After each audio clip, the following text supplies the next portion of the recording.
Assalamualaikum warahmatullahi wabarakatuh. Pada kesempatan ini saya akan menerangkan mengenai data mining. Apa sih yang dimaksud dengan data mining?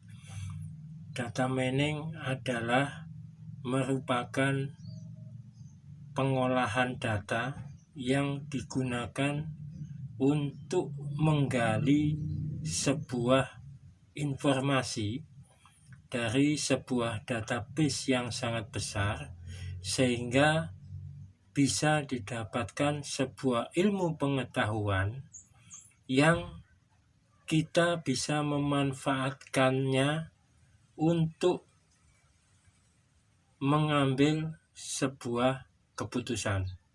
Jadi, motivasinya apa? Motivasinya adalah pada saat kita mempunyai database yang sangat besar, atau bisa dikatakan database kita ini mengalami ledakan data, ya. Jadi bisa berupa data warehouse yang kemudian nanti diolah dengan menggunakan metode-metode yang terdapat di dalam data mining, maka kita bisa memanfaatkan ilmu pengetahuan atau kaidah atau pola yang kita sudah dapatkan melalui data mining. Coba kita bayangkan bagaimana kalau kita itu di sini diistilahkan berkubang data. Kita mempunyai banyak data, tapi kita buta atau kelaparan akan pengetahuan dari data tersebut.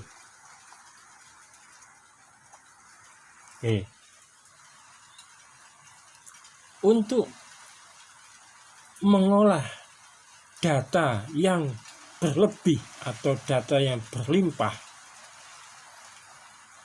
untuk menemukan sebuah pengetahuan,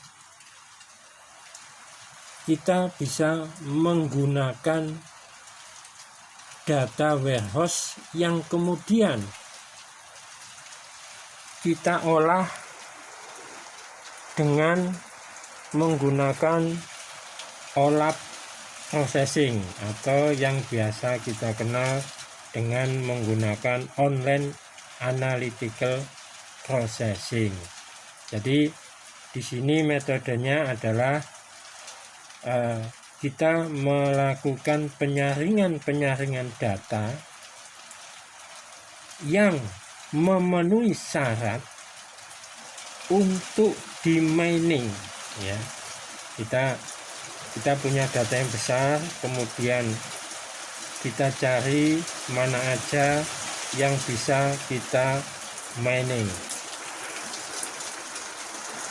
Nah, apa sih data mining itu? Pada dasarnya, data mining itu digunakan untuk menggali sebuah pengetahuan, menggali sebuah hal-hal yang kita tidak bisa mengetahuinya hanya melalui sebuah pengolah data biasa, ya. Kita harus menggunakan metode-metode yang terdapat di dalam data mining, ya. Sebelum kita memining, kita bisa melakukan ekstraksi data, ya, atau pola yang menarik. Di sini diartikan adalah kita membersihkan terlebih dahulu data-data mana yang bisa di mining dan mana yang tidak bisa di mining. Oke. Jadi kadangkala kita dituntut untuk mendapatkan sedikit informasi dari data yang sangat besar yang digunakan untuk mengambil sebuah keputusan. Oke. Jadi istilah baku dari data mining itu kita biasa menggunakan kalau dalam bahasa Inggrisnya itu KDD, ya, singkatan dari Knowledge Discovery in Database, ya. Kemudian ada ekstraksi pengetahuan. Nah, ekstraksi pengetahuan ini kita melakukan ekstrak data, ya. Kita melalui ekstrak data dari sebuah database yang sangat besar. Kemudian dengan menggunakan metode-metode yang sudah kita tentukan di dalam data mining, kita bisa melakukan penggalian data. Setelah data-data kita gali, kita bisa mengambil sebuah informasi data yang muncul dari proses data mining. Setelah itu kita bisa menganalisa data, ya, menganalisa data. Oke. Nah, data mining ini biasa digunakan di dalam sebelum kita melakukan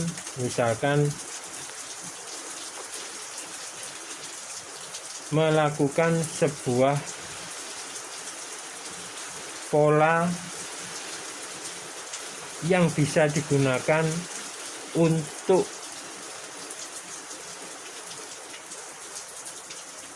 di dalam aplikasi-aplikasi, contohnya adalah kecerdasan buatan, jaringan saraf tiruan dan sebagainya.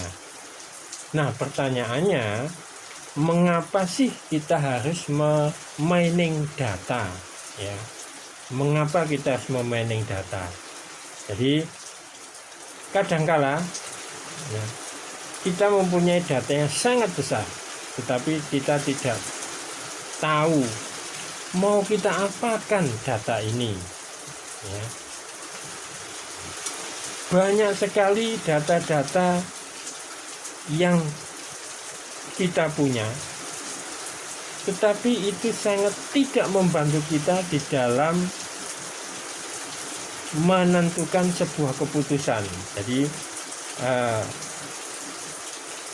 sehingga data-data yang kita punya ini sangat membosankan, gitu ya, menjadi sebuah data yang tidak menarik sama sekali.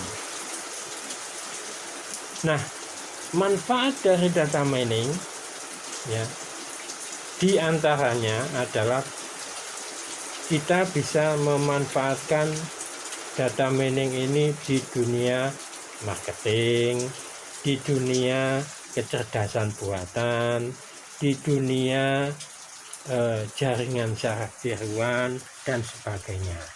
Nah, di sini dicontohkan data mining bisa digunakan di dunia marketing. Bagaimana marketing ini bisa meningkatkan penjualannya, mempengaruhi pelanggan-pelanggan untuk membeli produk-produknya dan sebagainya. Bagaimana marketing ini bisa mengelola data-data dan memanajemen pelanggan. Nah, kemudian analisanya bagaimana? Nah, di sini dicontohkan adalah di dalam dunia marketing itu bisa menganalisa dan memanajemen pasar gitu ya. Jadi targetnya adalah pasar yang kita kenal dengan CRM gitu ya, manajemen relasi customer ya. Jadi contohnya begini, bagaimana tingkah laku pelanggan itu terhadap produk tertentu ya, tingkah lakunya bagaimana, kapan dia beli, di jam-jam berapa saja dia beli, produk satu dibeli bersamaan dengan produk kedua atau dibeli bersamaan dengan produk dan yang lain. Nah, itu bisa kita ketahui melalui data mining.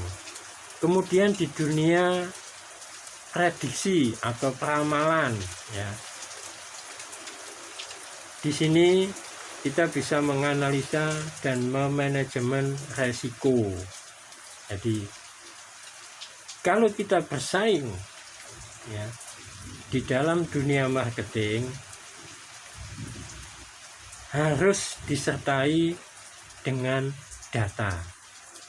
Kalau kita tidak punya data, maka akan sangat besar kemungkinannya kita akan kalah bersaing.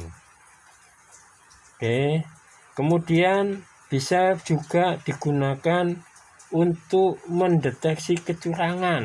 Nah, ini contohnya adalah biasa pelanggan yang menggunakan kartu kredit misalnya. Bisa enggak pelanggan itu dikategorikan sebagai pelanggan yang baik? Bisa juga dikategorikan sebagai pelanggan yang nakal, bisa juga di tengah-tengahnya. Nah, itu kalau kita menggunakan data biasa, maka kemungkinan kecil kita tidak akan bisa untuk mengetahui hal-hal yang demikian.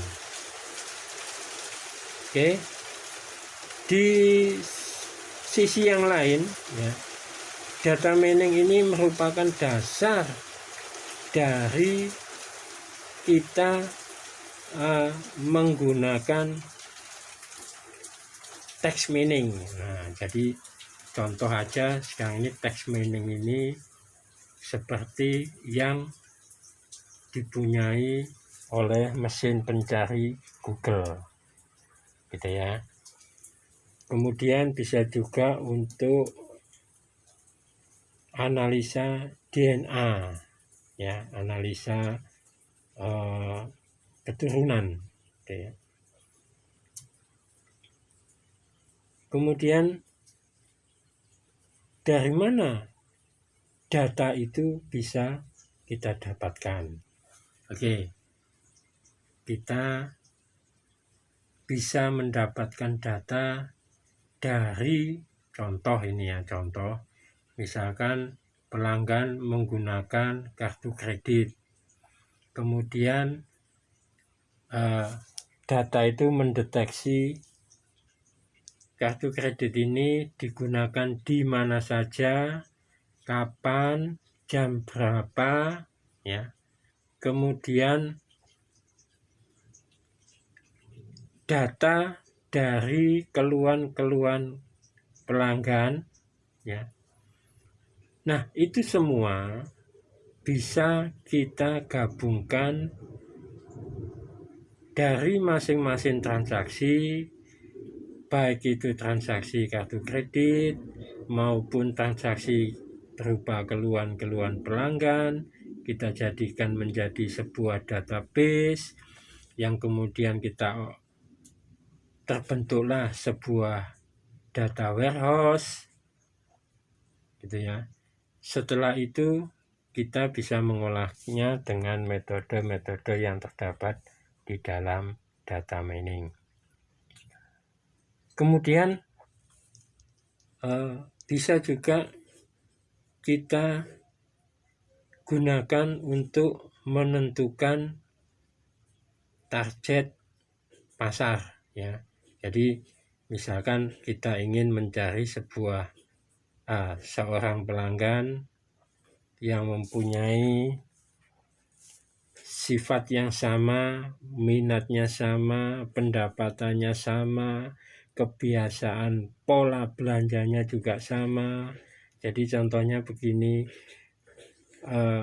kalau orang beli roti tawar, itu dia pasti membeli selai, contohnya begitu ya. Nah, orang yang membeli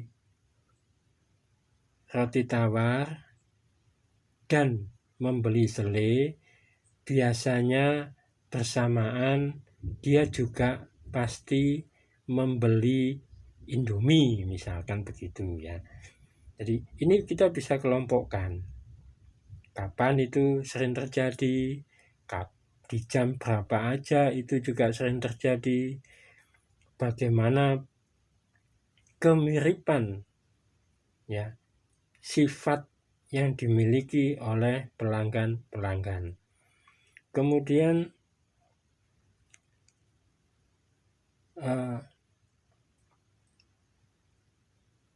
pada saat pelanggan membeli produk A bersamaan dengan produk B, sangat memungkinkan dia juga membeli produk C yang notabene itu tidak ada hubungannya dengan produk A dan produk B. Misalkan begini, pelanggan yang membeli roti tawar dan membeli selai, dia pasti membeli sabun cuci.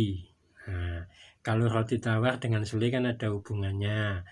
Kemudian kalau sabun cuci kan biasanya tidak ada hubungannya ya. Jadi roti tawar dan selai itu pasti bergandengan gitu ya, bergandengan. Kemudian dia pasti beli sabun cuci. Nah, apakah sabun cucinya juga ikut dimakan? Kan tidak mungkin gitu ya. Kemudian hal-hal yang semacam ini itu biasanya jarang terjadi. Akan tetapi di tanggal-tanggal tertentu hal demikian sangat memungkinkan terjadi, sehingga ini bisa membantu seorang manajer pemasaran untuk menganalisa kembali, biasanya di tanggal-tanggal tertentu, tanggal muda misalnya, hal ini sangat mungkin terjadi. Dan juga memanajemen stoknya bagaimana, itu semua bisa diatur dengan informasi yang sudah kita dapat dari database yang telah diolah dengan menggunakan data mining. Oke, kemudian analisa kebutuhan customer itu juga bisa kita ketahui ya, bagaimana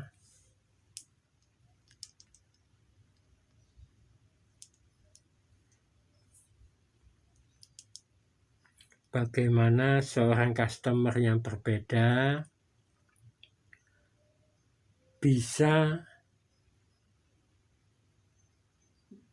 mengambil produk-produk yang terbaik yang telah dikelola dengan menggunakan data mining.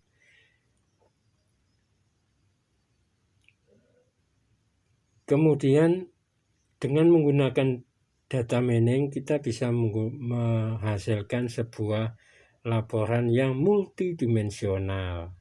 Ya, multidimensional itu banyak dimensi yang bisa kita lihat, misalkan dari sisi pelanggan, dari sisi waktu, dari sisi tempat, ya, dari sisi stok dan sebagainya.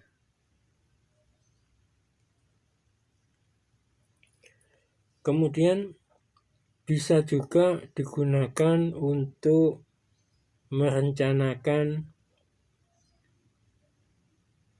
perencanaan keuangan. Jadi cash flow-nya bagaimana, apakah nanti bulan depan kita untung atau rugi dan sebagainya, ya. Kemudian bisa juga kita merencanakan sebuah sumber daya, ya. Kalau kita mempunyai perusahaan, apakah sumber daya A itu sangat tepat ditempatkan di tempat B dan sebagainya.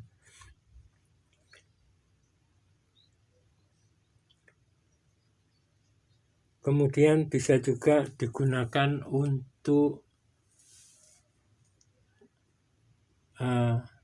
memantau persaingan antar pasar, gitu ya. Jadi bisa kita bayangkan sebagai contoh adalah di mana ada Indomaret, pasti di dekatnya ada Alfamart. Nah, kalau kita tidak mempunyai data yang menghasilkan sebuah informasi yang up to date, maka kita akan kalah bersaing. Kita akan kalah di dalam sebuah kompetisi. Oke, contoh lain, di dalam dunia olahraga, kita juga bisa memprediksi siapa yang kalah dan siapa yang menang berdasarkan data yang kita punya di masa yang lalu. Kemudian ada contoh lagi di sini, ada seorang manajer marketing pada perusahaan handphone, gitu ya, perusahaan handphone. Jadi bagaimana perusahaan itu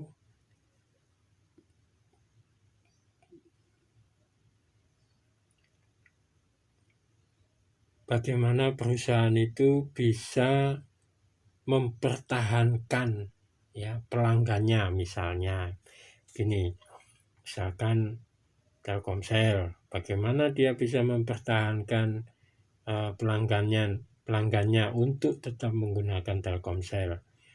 Kita juga harus punya data yang multidimensional, tempat, kemudian dari sisi biaya, kemudian dari sisi sinyalnya bagaimana, semuanya itu bisa kita manajemen melalui data mining. Contoh lagi,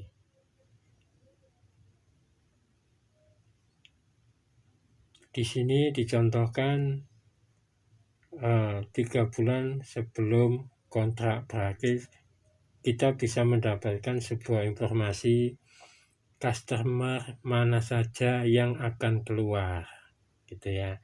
Jadi sebelum berakhir, ya, 3 bulan ini kita bisa memprediksi 3 bulan ke depan siapa saja customer atau pelanggan-pelanggan yang akan keluar, ya, dari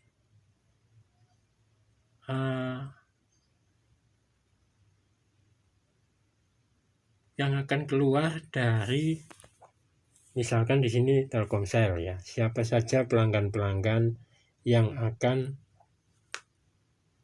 tidak lagi menggunakan kartu Telkomsel untuk berkomunikasi, misalkan begitu, ya. Nah, itu semua 3 bulan sebelumnya kita bisa memprediksi di awal, sehingga kita bisa mengambil langkah-langkah bagaimana nanti 3 bulan ke depan itu pelanggan tidak jadi menggunakan kartu yang lain, ya. Jadi bisa diartikan dia tetap bertahan dengan kartu Telkomsel misalkan ya. Oke. Contoh lagi, ada perusahaan asuransi yang mempunyai data seberapa baik dia melakukan pembayaran setiap bulannya.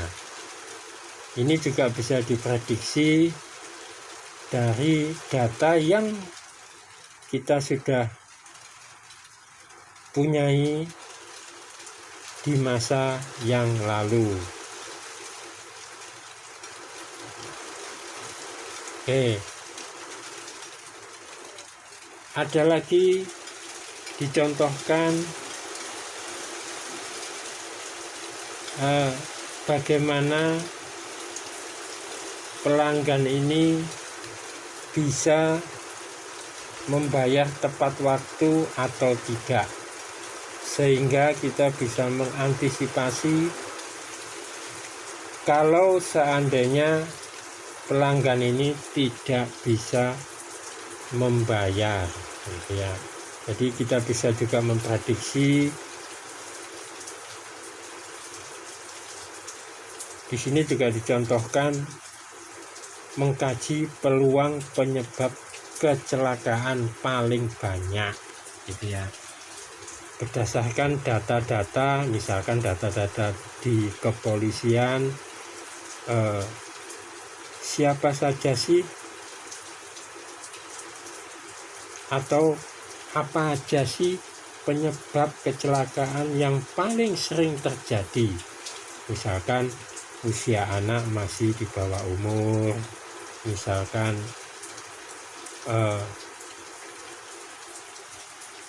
data lebih banyak wanita yang sering mengalami kecelakaan, kemudian ngantuk. Nah, itu semua merupakan sebuah data yang mungkin nanti kita bisa memanagenya sehingga menghasilkan sebuah informasi yang bisa kita gunakan untuk mengantisipasi supaya tidak terjadi kecelakaan yang lebih besar lagi. Oke, contoh yang ketiga. Jadi contoh yang sudah saya sampaikan tadi, pada perusahaan kartu kredit, siapa saja customer yang nakal, siapa saja customer yang baik, siapa saja customer yang sering, kadangkala dia tepat waktu, kadangkala dia tidak tepat waktu, dan sebagainya. Contoh yang keempat, di sini dicontohkan adalah sebuah web yang bisa kita analisa web apa aja yang paling sering dilihat oleh user, web apa aja yang paling disukai oleh user, kemudian web apa aja yang dilihat oleh user, kemudian dia melihat web yang lain, ya. Jadi misalkan begini, kalau user melihat web A, dia pasti juga akan melihat web B. Nah, pola-pola demikian ini bisa kita manfaatkan untuk menganalisa data dan menghasilkan sebuah informasi yang mungkin bisa membantu kita di dalam memecahkan sebuah permasalahan. Oke, untuk sementara pengantar data mining ini saya akhiri.